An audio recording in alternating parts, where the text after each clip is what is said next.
folks, Elizabeth here, postural alignment therapist with the Egoscue method, and I just wrote a blog called Optimize Your Yoga Practice with Egoscue. So I've been doing yoga for a long time and have learned a lot about how yoga supports good posture and how sometimes things are missing. So I just want to talk about 3 different yoga postures and some kind of Egoscue e-sizes that are counterparts to those yoga postures, and how to kind of optimize your posture during the yoga practice. So let me just give you, I guess, some quick basics. The Egoscue method, Pete Egoscue created it a long time ago, I think in the 80s. And what it basically is postural restoration.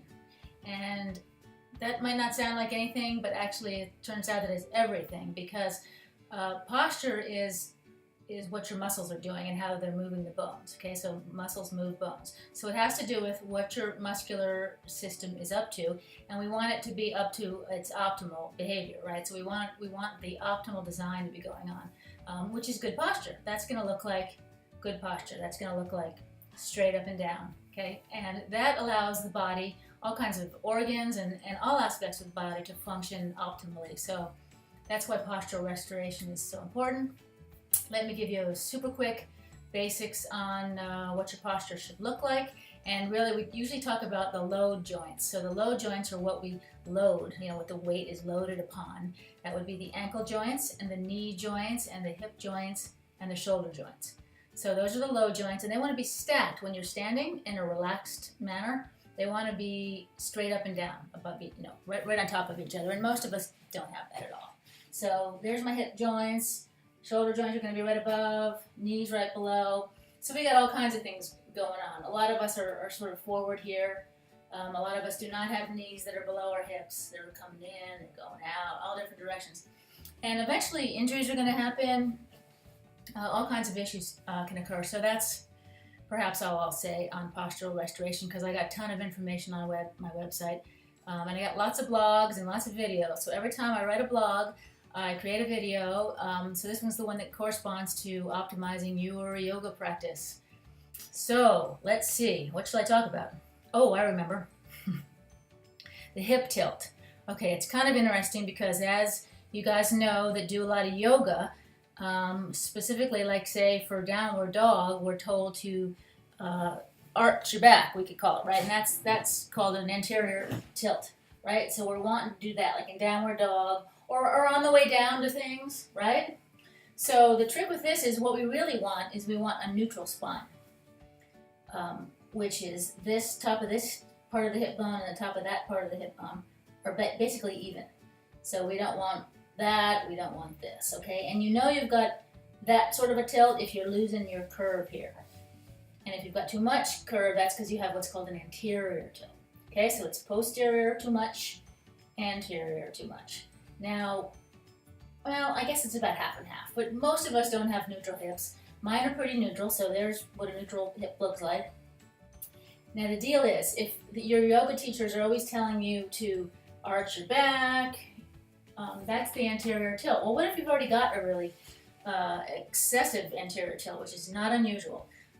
You don't really want to keep it going, okay? So if you know you're already bendy and you know your butt already sticks out like that, think about stabilizing the hips. Don't think about exasperating the already anterior tilted hip bones, okay? And that's particularly true in downward dog and a whole lot of things. So I want you to work on stability, and I want you to work on a neutral hip.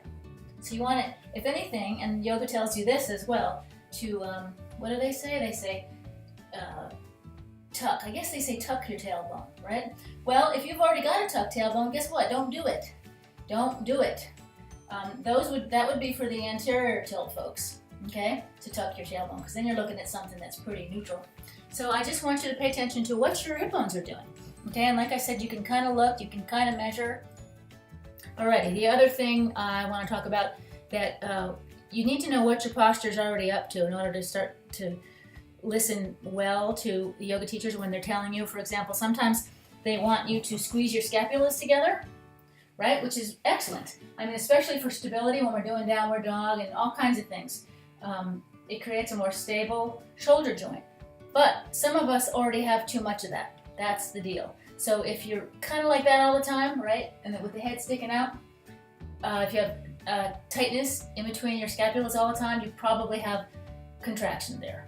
They're probably retracted more often than they should be. So I don't want you to do that. I want you to do more stretches, or just leave them like they are when they tell you to squeeze them together. But creating openness in the back body would be better for folks that already have a retracted scapula. Now, for most of us, we have a protracted scapula. Looks a little like that. Our shoulders are hinged, and there's just a little hunch going on, okay? That's just a super helpful move to make.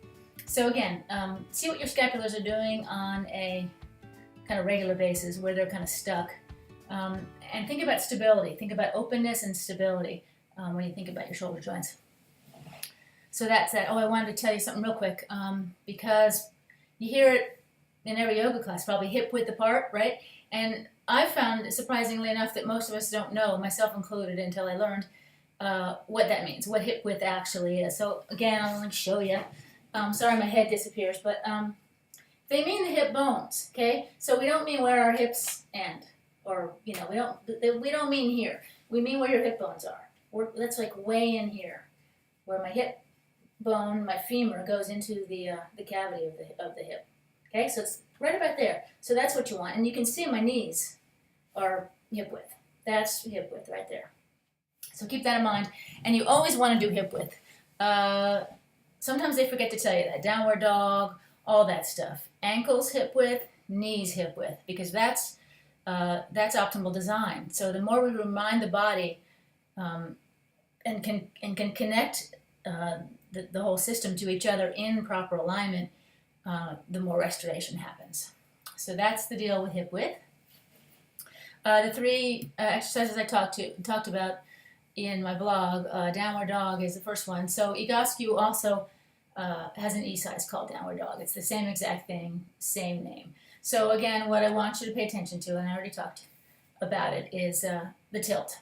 Okay, so don't keep that excessive anterior tilt going if you've already got that. I want you to think a little bit about backing off and creating stability. And if you have tight hamstrings, by the way, I get talking about way too much stuff. If you have tight hamstrings, it probably has nothing to do with your hamstrings. It has everything to do with your hips. So stretching your hamstrings is probably not a good idea. We want to figure out what's going on in your hips first, because your hamstrings are either lengthened all the time because of the tilt in the hip and things that your femurs are doing, and they may be turned off at that point, or they're shortened and tight.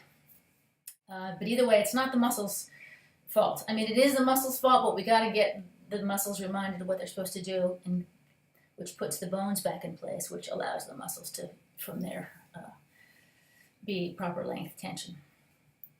So there was a whole other side note. Sorry about that.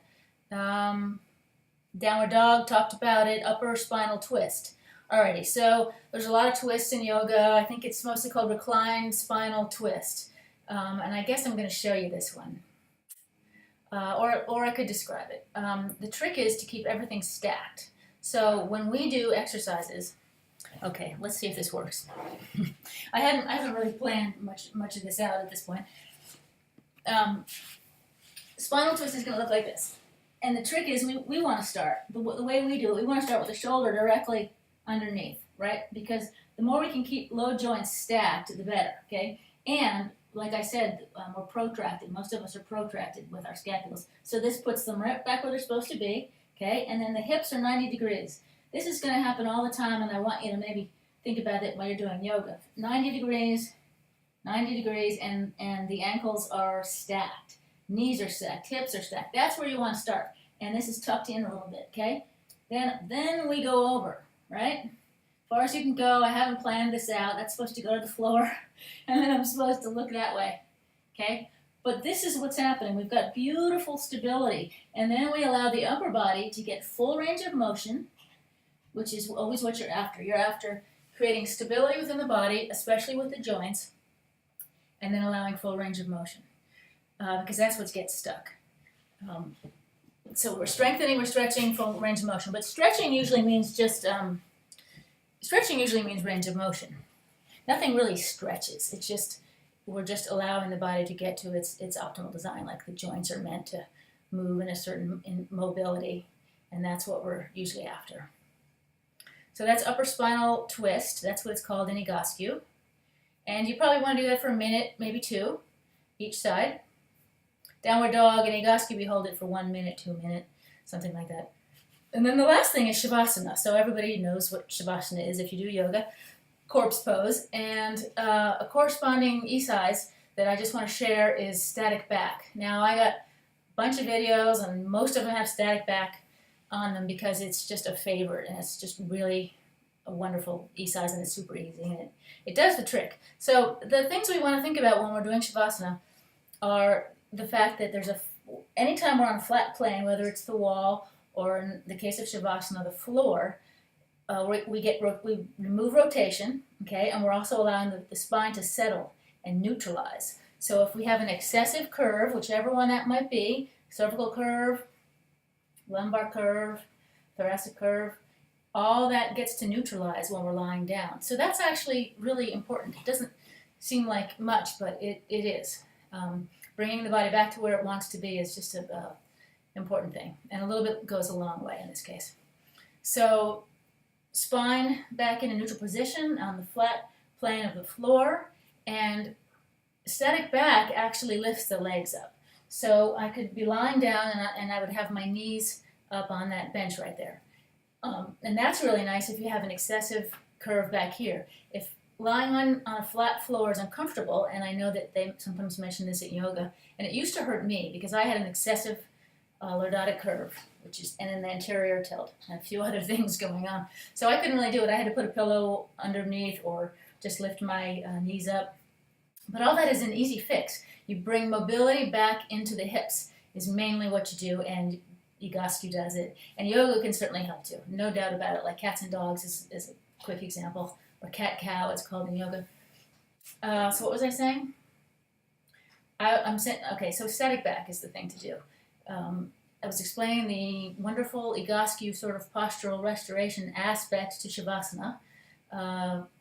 Breathing is also part of what we teach, and we teach oftentimes east-west breathing. So it's breathing left to right, so you're filling your lungs up left to right. And just try that, especially in a lying down position. It's super nice. So you think about filling up your lungs from left to right or east to west. And then the static back, which, you know what, I'm not going to do it because I do it every time in these videos. Just go look at my 3 exercises for back pain video, or one that's called Egoscue Intro, I think, and that's got static back in it too. But it gives your knees a break and your lower back a break and whatever might not want to be flat on the floor. But you keep your knees hip width and you keep your ankles hip width. So you're creating this wonderful kinetic chain that's in line with what optimal design is. Okay, we really actually work on 90-degree angles, which you wouldn't think, because clearly the body is very curvy and flowy and the spine is wonderful. But the way that we are with gravity is actually a whole bunch of 90-degree angles. So you can look at Freddy Function. He's on my website. I believe the menu tab is called Freddy Function. It's a wonderful illustration of optimal posture. And what did I leave out? I always feel like I'm in a big hurry here, which is just a bad habit. I think I really said just about everything. You can always ask me questions. I'd be more than happy to talk about something somebody's interested in. And maybe that's it for now. Yeah, check out my blog. I'm kind of excited about this one. It's kind of pretty. Okay, thanks.